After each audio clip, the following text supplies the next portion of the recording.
మహాశివరాత్రి అత్యంత పవిత్రమైనటువంటి రోజు హిందువులందరికీ.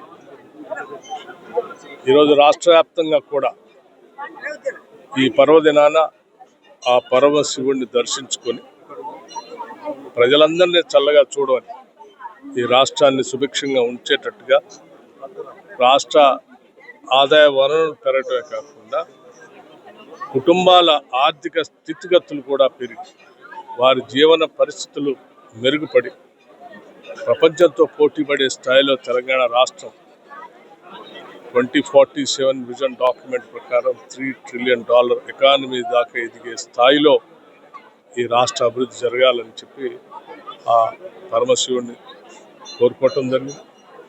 స్నానాల లక్ష్మీపురం చాలా ప్రసిద్ధిగాంచినటువంటి ఈ దేవాలయం. ఈ స్నానాల లక్ష్మీపురంలో ఇక్కడికి వచ్చి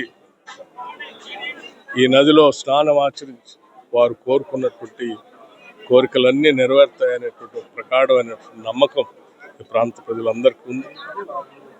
ఈ ప్రాంతానికి పెద్ద ఎత్తున తరలి వచ్చినటువంటి భక్తులు అందరికి కావాల్సిన ఏర్పాట్లన్నీ కూడా రాష్ట్ర ప్రభుత్వం పెద్ద ఎత్తున చేపట్టింది.